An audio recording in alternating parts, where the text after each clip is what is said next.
Imagine going back to the early 20th century.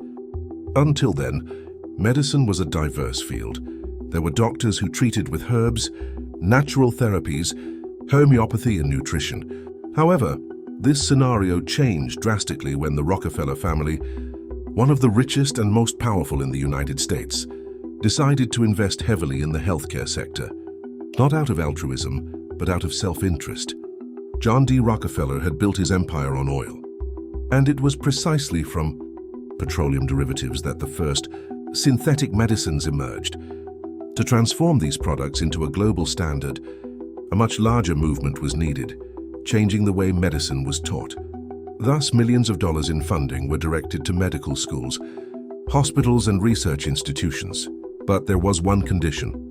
The entire curriculum had to be standardized according to the pharmacological and allopathic vision. This movement became known as the Flexner Report, published in 1910, which literally reshaped medical education. Ancient practices such as herbal medicine, preventive nutrition and integrative methods were discredited, labeled as pseudoscience and banned from universities. But the plan didn't stop there. For medicines to become indispensable, it was also necessary to change the other side, nutrition. After all, a healthy population doesn't need so many medications. That's when the transformation of the food system began. Industry began flooding the market with processed products, rich in refined sugar, industrialized vegetable oils, and genetically modified grains. These products were promoted as modern, efficient, and even healthier than traditional foods. At the same time, local farmers who cultivated natural foods began to face laws, restrictions, and economic pressures. Advertising, funded by the same fortunes, helped cement the idea that margarine was better than butter, that soft drinks could be part of daily life, and that sugary cereals were a healthy option for children's breakfast. The result? Entire generations grew up believing that processed food was synonymous with progress. Meanwhile, rates of obesity, diabetes, cancer, and cardiovascular disease skyrocketed. And when these diseases emerged, where did people turn? To doctors, who trained within the new paradigm, used prescription medication as their first and foremost tool. The cycle was complete. Food that sickens, medicine that treats, industry that profits, all within a carefully planned mechanism. This is not just a historical error, but a power strategy.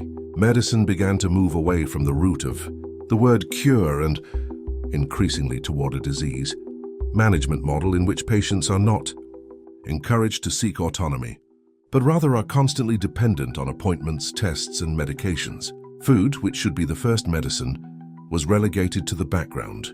True prevention was forgotten. Today, more than a century later, we are experiencing the consequences of this manipulation. Many health professionals are beginning to question this model, to reclaim the role of nutrition, lifestyle, and integrative practices. But resistance is fierce. Pharmaceutical and food giants still fund research, sponsor medical conferences, and influence public health guidelines. It's the same game with new players.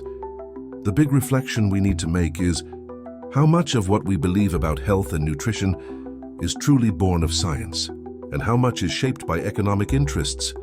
Are we sick because nature failed, or because we were educated to consume products that weaken us, only to then depend on an industry that profits from our fragility? The story of the Rockefeller family and the medical-industrial complex isn't just about the past. It's about the present we live in. Recognizing this manipulation is the first step to regaining our autonomy, breaking out of the matrix, once again seeing food as a cure, nature as an ally, and health as something that can and should be cultivated consciously. Outside the machinery of manipulation,